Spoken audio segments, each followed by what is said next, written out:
وہ دونوں ایک ساتھ ناشتے کی میز سے اٹھ کھڑے ہوئے۔ نمراف اس وقت آصفر کی طرف متوجہ نہیں تھا، اس لیے وہ اس کی آنکھوں میں مایوسی کی جھلک نہ دیکھ سکا۔ آصفر اپنے میزبان کے پیچھے چلتا ہوا بالکنی تک پہنچا۔ نمراف نے ایک طرف ہاتھ پھیلا دیا۔ مہمان نے اس کے پھیلے ہوئے ہاتھ کی سمت میں دیکھا۔ تم دیکھ رہے ہو کہ اس جگہ تک آنے کے لیے صرف ایک ہی سڑک ہے، نمراف کہہ رہا تھا، اور یہ بتانے کی تو غالباً ضرورت ہی نہیں کہ اس راستے کے دونوں طرف مسلح محافظ پوشیدہ ہیں۔ یہاں آنے والے ہر مہمان کے لیے پہلے مجھ سے منظوری لینا ضروری ہے۔ اس کے علاوہ کوئی کار کسی بھی ذریعے سے یہاں تک نہیں پہنچ سکتی۔ نمراف کا ہاتھ ایک جھٹکے سے گر گیا۔ اور ادھر دیکھو، اس نے دوسرے ہاتھ سے اشارہ کیا۔ آصفر نے اشارے کی طرف دیکھا تو ادھر ہر طرف ہریالی پھیلی ہوئی تھی۔ گھنی جھاڑیوں کا سلسلہ دور دور تک نظر آ رہا تھا۔ یہ پہاڑی علاقہ تھا، لیکن جھاڑ جھنکاڑ کی وجہ سے چٹانیں دکھائی نہیں دیتی تھی۔ ان ڈھلانوں میں ہر طرف میرے آدمی پھیلے ہوئے ہیں، نمراف نے بڑے فخریہ لہجے میں کہا۔ سب کے سب مسلح ہیں۔ انہیں اچھی طرح سے علم ہے کہ کسی ایسے شخص سے کیسے نمٹا جا سکتا ہے جو زبردستی اس علاقے میں گھس آنے کی کوشش کرے گا۔ آصفر نے حفاظتی انتظامات پر اطمینان کے اظہار میں گردن ہلا دی۔ وہ قدرے مطمئن دکھائی دے رہا تھا۔ کچھ دیر قبل اس کی آنکھوں میں جو بے اطمینانی پیدا ہوئی تھی وہ اب غائب ہو چکی تھی، اور نمراف نے ڈرامائی انداز میں کہا، شکاری کتے بھی ہیں، بلکہ ان کی تو پوری فوج ہے جو ناپسندیدہ عناصر کی تلاش میں رہتی ہے اور انہیں ہر وقت چیر پھاڑ کی بو کا احساس ہوتا رہتا ہے۔ وہ خفیف سا مسکرا دیا۔ آصفر نے اس بات میں سر ہلا دیا۔ الیکٹرانک آلات، الیکٹرانک آنکھیں اور ٹیلی ویژن کیمروں کے علاوہ مائکرو فونز کا وسیع سلسلہ کسی بھی مداخلت کرنے والے کی فوری نشاندہی کرنے کے لیے کافی ہے۔ یہ کہہ کر وہ بالکنی سے ہٹ گیا۔ اس نے دونوں ہاتھ آسمان کی طرف پھیلا دیے۔ یہ سارے انتظامات ایک طرف اور ہمارا ہیلی کاپٹر اسکواڈ ایک طرف۔ یہ ہیلی کاپٹر قلعے کے اوپر مسلسل چکراتے رہیں گے۔ آصفر نے نگاہ اٹھا کر آسمان کی طرف دیکھا۔ نمراف محل کی فصیل سے کچھ فاصلے پر ایک جہاز فضا میں بڑی آہستگی سے پرواز کرتا دکھائی دے رہا تھا۔ میزبان نے آصفر کے کندھے پر ہاتھ رکھتے ہوئے دوستانہ لہجے میں کہا، اب تمہیں مطمئن ہو جانا چاہیے۔ میرا پروگرام ناقابل شکست ہے۔ ہمیں کسی قسم کی رکاوٹ یا مداخلت کا سامنا نہیں کرنا پڑے گا۔ آصفر نے اس بات میں سر ہلا دیا۔ نمراف اپنے مہمان کا ہاتھ تھام کر کانچ کے اس دروازے کی طرف بڑھ گیا جو کمرہ نشست میں کھلتا تھا۔ آؤ، اب میں تمہیں وہ انتظامات دکھاتا ہوں جن کے تحت ہماری کانفرنس کو بے پناہ سہولتیں حاصل ہوں گی۔ اس دوران میں تم مجھے اپنی پرواز کا حال سناؤ۔ سوئٹزرلینڈ سے یہاں تک ہوائی سفر کیسا رہا؟ اور ہاں، ایئر ہوسٹس کیسی تھی؟ آصفر نے ایئر ہوسٹس کی تعریف کی اور اس کا خاکہ اس انداز میں کھینچا کہ نمراف نچلا لب دانتوں سے تھامنے پر مجبور ہو گیا۔ اس نے ایئر ہوسٹس کے بارے میں اس طرح بولنا شروع کر دیا تھا جیسے وہ اس کے سامنے کھڑی ہو اور وہ اسے دیکھ دیکھ کر تبصرہ کر رہا ہو۔ نمراف سفید لباس پہنے ہوئے تھا، سر سے پاؤں تک سوائے بالوں کے ہر چیز سفید تھی۔ آصفر نے جو سیاہ سوٹ پہن رکھا تھا اس کی وجہ سے نمراف کے سفید کپڑوں کی رنگت کچھ اور اجلی اجلی سی لگ رہی تھی۔ آصفر ایک طویل سفر کے بعد نمراف محل پہنچا تھا اور اب تک اسے اپنے کپڑے بھی تبدیل کرنے کا موقع نہیں ملا تھا۔ یہی وجہ تھی اس کی بغلوں کا پسینہ نہ صرف سیاہ سوٹ کی بغلوں سے جھانکنے لگا تھا بلکہ خشک ہوتے ہوئے پسینے کی وجہ سے نمک کی خفیف سی تہ بھی نظر آنے لگی تھی۔ دونوں ایک آئل پینٹنگ کے سامنے جا کھڑے ہوئے۔ یہ ایک قیمتی اور نایاب شاہکار تھا۔ اس محل میں 70 کمرے ہیں وائس پریزیڈنٹ، نمراف نے فخریہ لہجے میں کہا، اور ہمارے شرکاء کی ضرورت سے کہیں زیادہ ہیں۔ اس نے ہاتھ اٹھایا اور پینٹنگ کے فریم میں لگے ہوئے ایک بٹن کو دبا دیا۔ پینٹنگ فوراً ہی سرک گئی۔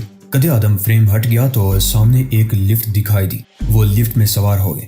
نمراف نے ایک ایسا بٹن دبایا جس پر انگریزی کا حرف وی بنا ہوا تھا۔ لفٹ بے انتہا تیزی لیکن حیرت انگیز خاموشی سے اوپر اٹھنے لگی اور جلد ہی منزل مقصود پر جا پہنچی۔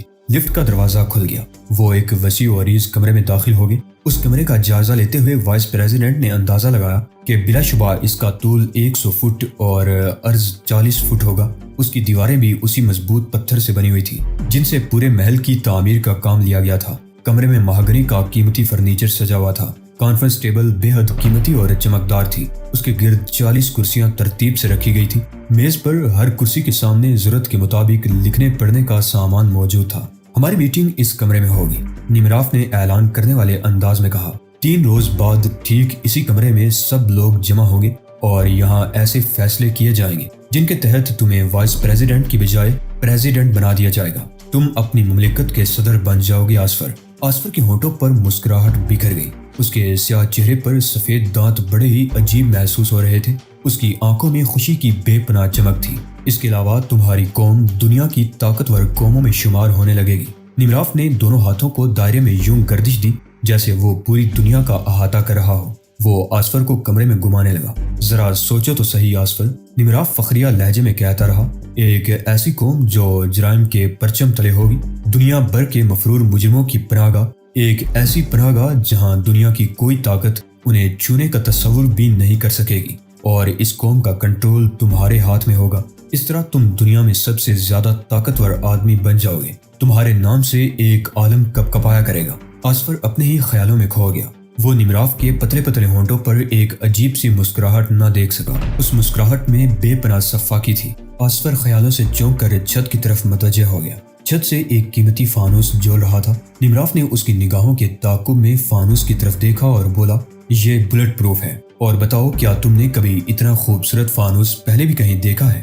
واقعی بہترین فانوس ہے۔ اس فانوس میں سورج کی روشنی استعمال ہوتی ہے۔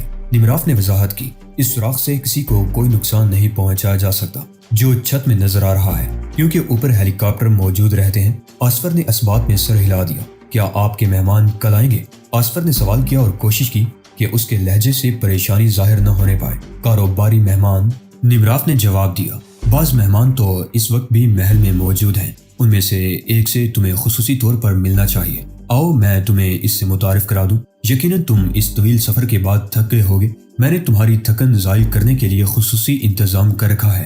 آسفر پہلی بار خوش دلی سے ہنس دیا۔ غالباً وہ نمراف کی ذومانی بات کو اچھی طرح سمجھ گیا تھا۔ وہ ایک بار پھر لفٹ میں سوار ہو گئے۔ اس مرتبہ نمراف نے نیلے رنگ کا ایک بٹن دبایا تھا۔ لفٹ کا دروازہ بند ہو گیا اور ایک بار پھر آسفر غیر محسوس انداز میں سفر کرنے لگا۔ غالباً یہ دنیا کی جدید ترین لفٹ تھی۔ ذرا سی بھی آواز یا جھٹکے کا احساس تک نہیں ہوتا تھا۔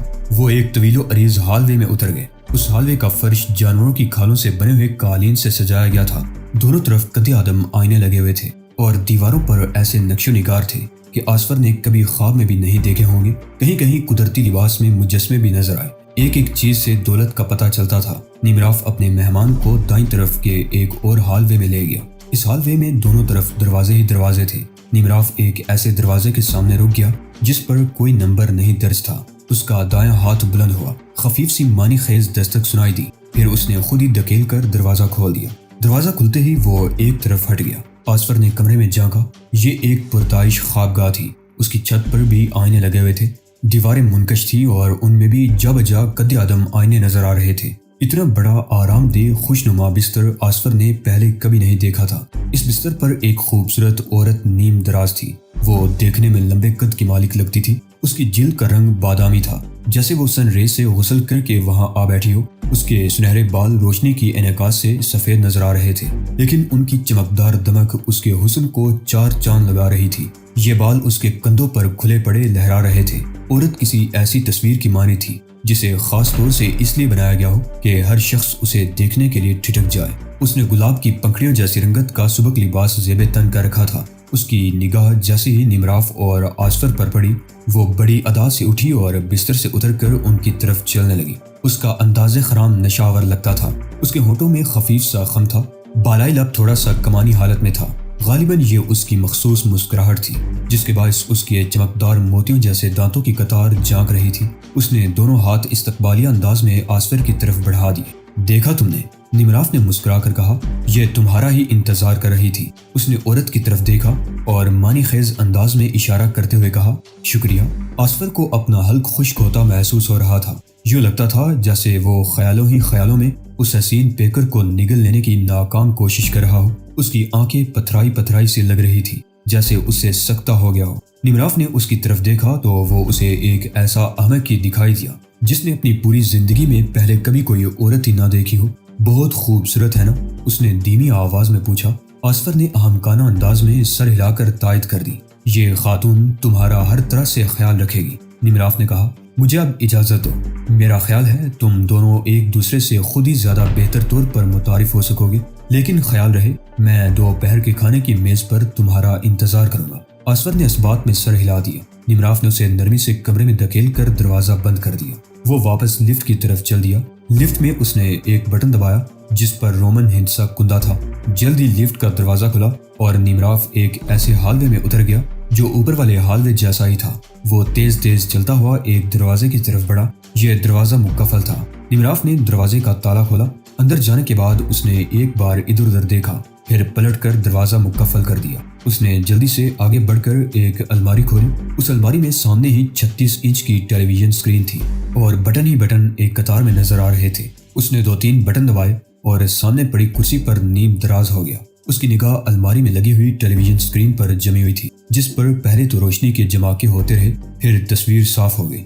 وہ اس کمرے کا منظر دیکھ رہا تھا جس میں ابھی ابھی اپنے مہمان نائب صدر آصفر کو چھوڑ کر آیا تھا۔ اس نے ایک ایسا بٹن دبایا جس پر لفظ ٹیپ کندہ تھا۔ اب وہ اطمینان سے یہ منظر دیکھ رہا تھا جسے آٹومیٹک ساؤنڈ سسٹم پر نہ صرف ٹیپ کیا جا رہا تھا بلکہ ایک ایک آہٹ تک ریکارڈ ہو رہی تھی۔ نمراف کے انداز سے ظاہر ہو رہا تھا جیسے وہ کوئی بے حد پسندیدہ پروگرام دیکھ رہا ہو۔ شہزاد اس وقت بے حد خوشگوار موڈ میں تھا۔ وہ ایئرپورٹ کو تیزی سے رن وے پر دوڑتے ہوئے جہاز سے پیچھے کی طرف ہٹتے ہوئے دیکھ رہا تھا۔ یوں محسوس ہو رہا تھا جیسے پس منظر آہستہ آہستہ فیڈ آؤٹ ہو رہا ہو۔ اس نے بیرونی منظر سے نگاہ ہٹا کر ایک میگزین اٹھا لیا۔ چند لمحوں تک وہ اس کی ورق گردانی کرتا رہا۔ اچانک ایک آواز نے اسے چونکا دیا۔ بائیں طرف کی قطار میں کوئی مسافر ایئر ہوسٹس کو اپنی طرف متوجہ کرنے کے لیے پکار رہا تھا۔ اسے اس شخص پر بے حد غصہ آیا۔ وہ سوچ رہا تھا کہ یہ جاہل اور گنوار شخص کال لائٹ کے ذریعے بھی تو ایئر ہوسٹس کو اپنی طرف متوجہ کر سکتا تھا۔ اس طرح کم از کم دوسرے مسافر تو ڈسٹرب نہ ہوتے۔ اس نے نگاہ اٹھا کر ایئر ہوسٹس کی طرف دیکھا۔ ایئر ہوسٹس مسکرا رہی تھی۔ اس کی مسکراہٹ میں کوئی تاثر نہیں تھا۔ وہ ان لوگوں کے بارے میں سوچ سوچ کر حیران ہو رہا تھا جو ایئر ہوسٹس کی محبت میں گرفتار ہو جاتے ہیں۔ اس کی اپنی دانست میں تو یہ لڑکیاں پلاسٹک کی بنی ہوئی خوشنما گڑیاں ہوتی ہیں جو مسافروں کی پکار پر بے اختیار مسکرانے لگتی ہیں۔ ایئر ہوسٹس اس کے قریب سے گزر کر آگے بڑھ گئی۔ شہزاد دوبارہ میگزین کی طرف متوجہ ہو گیا۔ اچانک اس کی سماعت سے ایئر ہوسٹس کی آواز ٹکرائی۔ وہ کسی سے درخواست کر رہی تھی، پلیز سگریٹ بجھا دیجیے جناب، آپ کو فوراً سگریٹ بجھا دینی چاہیے پلیز، میں کسی چیز کو آگ تو نہیں لگانا چاہتا۔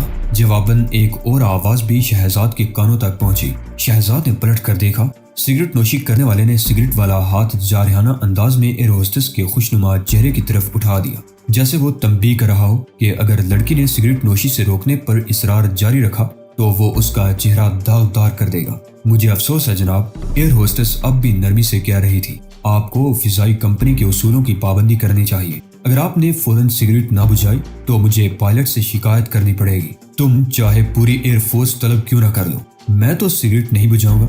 شہزاد بری طرح چونک پڑا۔ اسے یہ آواز قدرے مانوس محسوس ہو رہی تھی۔ میں نے یہ آواز پہلے کہاں سنی ہے؟ اس نے اپنے آپ سے سوال کیا اور تیزی سے دماغ میں محفوظ یادوں کو کریدنے لگا۔ آواز اب بھی سنائی دے رہی تھی اور اس کے اعصاب جنجنا رہے تھے، لیکن وہ اس آواز سے اس شخص کے بارے میں کوئی واضح خاکہ اپنے ذہن میں تعمیر نہ کر سکا۔ وہ اپنی سیٹ پر تھوڑا سا جھک گیا۔ یہاں سے اس شخص کی صورت دکھائی نہیں دے رہی تھی۔ وہ کچھ اور جھک گیا۔ اس بار جھکاؤ ایزل کی طرف تھا۔ اس نے دیکھا کہ جو شخص ایئر ہوسٹس سے سگریٹ نوشی کے سلسلے میں الجھا ہوا ہے وہ درمیانے قد اور گٹھے ہوئے جسم کا مالک ہے۔ پہلو سے اس کا چہرہ کسی بچے کے چہرے جیسا دکھائی دے رہا تھا۔ شہزاد نے اس سے پہلے کبھی کوئی ایسا چہرہ نہیں دیکھا تھا۔ تب وہ شخص اپنی سیٹ پر قدرے ترچھا ہو کر بیٹھ گیا۔ اس طرح شہزاد اس کے چہرے کا مزید ایک چوتھائی حصہ دیکھنے میں کامیاب ہو گیا۔ اس نے فوراً ہی اس چہرے میں ایک خاص چیز دیکھ لی۔ اس شخص کی آنکھوں کے گرد خفیف سی ایسی جھریاں تھیں جن کو کسی طرح بھی حقیقی نہیں کہا جا سکتا۔ تب اس نے یہ بات محسوس کی کہ ان جھریوں کے باوجود اس شخص کے چہرے کی جلد تنی ہوئی ہے۔ اس کی ناک کی کھال بھی ایسی ہی تھی۔ تب وہ چہرہ اس کے سامنے کچھ اور بھی نمایاں ہو گیا۔ اس بار شہزاد نے اس کی کن پٹی پر ایک غبار دیکھ لیا۔ یہ غبار بھی مصنوعی تھا، لیکن اسے صرف شہزاد کی تجربہ کار آنکھ دیکھ کر پہچان سکتی تھی۔ یہ بظاہر تو مستے کا غبار تھا، لیکن شہزاد جانتا تھا کہ ایسے غبار خود اس کے چہرے پر بھی نمودار ہو چکے ہیں، اور ایسا عموماً اس وقت ہوتا ہے جب پلاسٹک سرجری کے ذریعے میک اپ کرتے ہوئے میک اپ کے ماہر سے معمولی سی بھول چوک یا جلد بازی سرزد ہو جاتی ہے۔ یہ پلاسٹک کی جھلی کے سکڑ جانے سے پیدا ہونے والا مسئلہ تھا۔ وہ سمجھ گیا کہ یہ شخص میک اپ میں ہے۔ اس نے اپنے چہرے کی ساخت میں تبدیلی پیدا کرنے کے بعد یہ سفر شروع کیا تھا، اور اسے جہاز تک پہنچنے کی اتنی جلدی تھی کہ خود اسے تو درکنار اس کے میک اپ مین کو بھی چہرے کی خامیاں دور کرنے کا موقع نہیں ملا ہوگا۔ بہرحال عام آدمی کے لیے یہ شناخت کرنا مشکل تھا کہ وہ میک اپ میں ہے۔ شہزاد نے چونک کر اس شخص کی طرف دیکھا۔ وہ اب کھلکھلا کر ہنس پڑا تھا۔ تم مجھے سگریٹ نوشی سے نہیں روک سکتی۔ یہ کہتے ہوئے اس شخص نے ایک بار پھر سگریٹ والے ہاتھ سے ایئر ہوسٹس کے چہرے کی طرف اشارہ کیا۔ وہ کیوں جناب؟ اس لیے کہ اب سگریٹ نوشی ختم کرنے کا وقت گزر چکا ہے۔ ایئر ہوسٹس نے چونک کر ادھر ادھر دیکھا۔ وہ روشن وارننگ بجھ چکی تھی جس کے مطابق مسافروں کو سگریٹ بجھا دینی پڑتی تھی۔ ایئر ہوسٹس کسیا کر وہاں سے ہٹ گئی۔ اب وہ واقعی اس شخص کو سگریٹ پینے سے نہیں روک سکتی تھی۔ شہزاد اب بھی اپنے ذہن میں دفن ماضی کی یادوں کو تیزی سے ٹٹول رہا تھا۔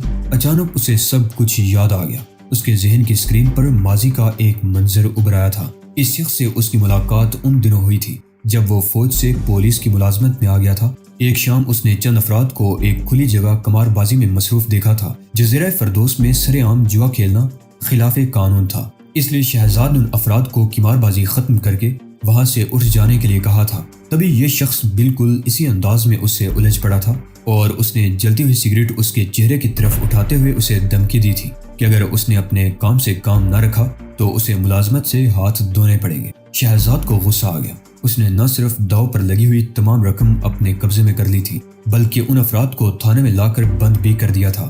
لیکن وہ شخص واقعی 3 گھنٹے بعد رہا ہونے میں کامیاب ہو گیا تھا اور شہزاد کی ملازمت بال بال بچ گئی تھی۔ پھر اس نشے باز والا قصہ سامنے آیا جس کی موت شہزاد کے ہاتھوں واقع ہوئی تھی اور شہزاد کو ایک قاتل کی حیثیت سے عدالت نے سزائے موت سنا دی تھی، لیکن پھر سرگوش نے اسے رہا کرا لیا اور آج وہ ٹائیگر کا ٹائٹل لیے دنیا کی ایک اہم ترین شخصیت بن چکا تھا۔ اس نے اس شخص کا نام یاد کرنے کی کوشش کی